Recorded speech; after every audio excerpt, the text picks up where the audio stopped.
I want to ask you some questions lang. Kailan nagsimula ang Dindo Annalyn Lindo Love Team? July po. July, nag-collab kami lang. Nag-try lang kami. Collaboration lang? Collaboration lang. Tapos nagpunta kay Kuya. Minessage ko si Kuya Juban. Sabi ko, try pong mag-collab tayo. Tapos nandun pala si Annalyn. Tapos na-inlove ka naman? Hindi pa. Hindi pa ako na-inlove. Tapos eto na, nag-collab kami, tapos pa-reels lang. Tapos parang lumalakad yung views nito, 1 million, gano'n. 2 million, gano'n. Tapos, tinuloy-tuloy namin, hindi naman namin akalain natatangkilikin ng tao. Tapos araw-araw na pumupunta, gumagawa kami ng content, ng mga video, hanggang sa tinangkilik na. Tapos ayun, ang daming sumuporta, nagawa ng GC, ang daming gumawa ng group, lahat yun. Tapos yun, nagustuhan din naman ni Annalyn, kaya yung tinuloy-tuloy namin kasama ang OSJ at saka ang Sherban. First collaboration nyo, kayo mismo yung nasa video, kayo yung content. Ito naman, ano ang first impression mo kay Annalyn nung unang collaboration? Kasi nga, ang unang pagkakilala ko sa kanya kasi yung napapanood ko sa video yung pagbumura, yung pagbibigay ng mga bad words, gano'n. Kaya ang iniisip ko kung eto ba okay ba siya? Kumbaga parang sa personal ba, ganun pa rin ba yung attitude niya? Kasi parang mapapaisip ka may ano ba siya, may sira ba sa pag-iisip? Tapos yung tanong, pagpunta ko doon, siya agad yung bumungad sa amin siya, kasi kaso pinagtimpla ko ng kape, tapos ang pagsasalita niya po at opo, hindi nawawala. So hindi totoo yung mga, for the content lang yung mura-mura? Oo, for the content lang. Tapos doon ko na-realize na, okay pala tong taong to. Kung ano nga papanood ko, hindi pala ganun yung attitude niya sa personal. So, kinikilig na agad ako. Ayun pa lang yung part ng kwento. Ito naman, anong first impression mo naman kay Dindo? Ano sa tingin mo sa akin? Yung una mo siyang nakita, gano'n ang naisip mo sa kanya? Nakita ko siya dati na hindi ko pa siya po talaga kilala. Sobrang bait niya po, tahimik siya. Tapos, ayun yung na-attract sa gano'n. Hindi pa naman po. Wala pa naman po. Hindi pa naman? Yes. So, may step by step. Eto, sino ang nag-first move? First move? Ako. Paano? Anong first move? First move, yung paano nag-start yung love? Paano nag-start yung parang nagkaka-developan na kasi kayo? Pag napapanood ko yung video nila, grabe yung chemistry, Day. As in, nakakakilig talaga, lalo na sa personal kanina, nagko-content sila. Grabe, nakakakilig sila sa personal, mami. Ganito. Paano nag-start yung gano'n? Sino na first Hindi move? kasi lahat ng fans alam yung pagkatao namin dalawa.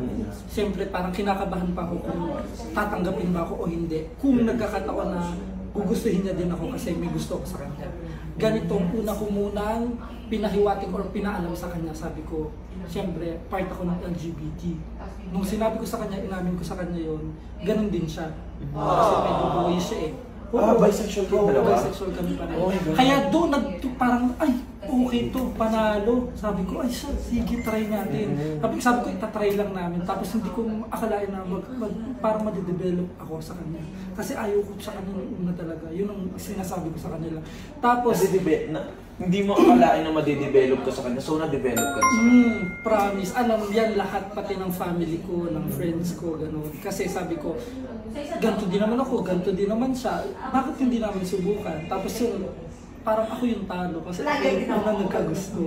Tapos sinasabi ko sa kanya kasi may time na pag halimbawa kami lang dalawa, paano pag gano'n tayo na, yung mga gano'n, may gusto ka rin ba sa akin? Kinikilig ka ba? Kung sakaling hindi tayo yung dalawang nasa video, pag pinapanood mo, kinikilig ka ba? Sabi niya, oo. So may mga usapan na kayo ng behind the videos talaga? Hindi, pero yung nararamdaman mo ngayon, as of the moment na nag-uusap tayo, yung nararamdaman mo ngayon kay Dindo? Yung mga kiniwento niya sa akin? Parang kinikilig. Kinikilig ka, bakit? Sinabi niya sa'yo. Siyempre, makikilig ko. Siyempre, sinabi niya gano'n. Kinikilig ka.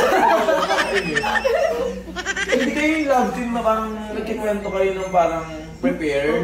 Yung pag nag-uusap kayo, smile niyo parang totoo doon. Saka yung parang wala pa kaming ginagawa, pero ang lahat ng tao parang kinikilig na. Oo, totoo. Ito naman, isa pang question ko. Ano naman yung masasabi mo sa mga nang-i-issue sa inyo na naggagamitan lang kayo? kumbaga parang, kasi pag sinabing gamitan, ako, sa akin muna, kung sakaling ginagamit ko siya, araw-araw ko na sa kanila. Siyempre kung pera lang din pwedeng hindi na ako magtrabaho, hindi ko na trabahuhin yung ibang trabaho ko. Kasi ang dami kong tinatrabaho pwedeng doon ako sa kanila tumira kasi alam kong yayaman ako. Kasi dalawa kami, boom kami lahat, sasamantalahin namin. So kung pera-pera lang ako, hindi ako alis sa kanya. Nandun lang sa bahay na kung saan siya tumitigil. Kasi siyempre yaman nga naman ako. Tapos kung meron kasi ako isang salita na pag sinabi ko gagawin ko. Meron din akong mga pangako na pag sinabi kong pangako gagawin ko. Kumbaga parang lahat ng ako naman, hindi ako nang magagamit na tao. Kasi noon pa man kumikita ako. Ano lang parang mas naging okay ngayon kasi tinangkili kaming dalawa. Tsaka lalo na si Annalyn, siyempre hindi pa siya tapos sa pag-aaral. Kumbaga parang kulang siya sa edukasyon. Pero ang maganda doon may puso siya kasi kumbaga parang at saka meron namang pagkakataon na merong kasi mag-aaral din siya pero umuuna mo na yung trabaho kasi para sa kanyang anak. At saka hindi naman din iisipin na na magagamit siya sa akin or magagamit ang kaming dalawa. Kasi pareho naman na kami na nagtutugma at saka yung samahan namin, okay naman. Okay kami magkakaibigan, kumbaga parang merong mga tampuhan pero lahat naman nadadaan sa magandang usapan. Pero yung sabihin gamitan, walang gamitan na nagaganap kasi kumikita ako, kumikita sila, kumikita kaming lahat. Parang pag sinabi mo gamitan, yung halimbawa ako, kumikita ikaw lang. Oo, ganun. Lahat naman kami kumikita kasi sa mga channel namin. At saka trabaho kasi to. Pero at the same time, nag-e-enjoy kayo. And ikaw, Annalyn, paano sa tingin mo natulungan ka ni Dindo mag-grow? Parang ano yung mga nagbago sa'yo, gano'n, simula nung makilala mo si Dindo? Ako'y kinikilig, bakit kayo malapit at panginginig? Bakit? Ito yung pag tinanong kasi yan about sa amin dalawa at pag tumingin sa akin, ngingiti agad yan. Oo, totoo. Tingin mo, Ano yung pagbabago mo nung dumating ako sa buhay mo? anong malaking pagbabago? Sobrang bagong-bago talaga po. Kasi unang-una, yung wala pa siya, wala akong kinabaguhan sa sarili ko. Yung dumating siya, yun, simula dumating siya, yung wala nagtagal siya sa amin, nagpunta-punta doon.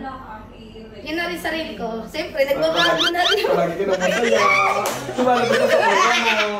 Naka-outfit ka na, sexy na siya lagi. Totoo yun! Totoo yun! Napansin ko rin kay Annalyn mo. Marunong na siya mag-ayos. Oo, nag-aayos na siya. Ayaw niyang makikita siya ni Dindo na hindi siya mag-ayos. Oo, totoo. Ay, yun lumalabas sa aura niya. Since parang feeling good siya, gumaganda siya. Eh kay Dindo naman, ano tingin mo yung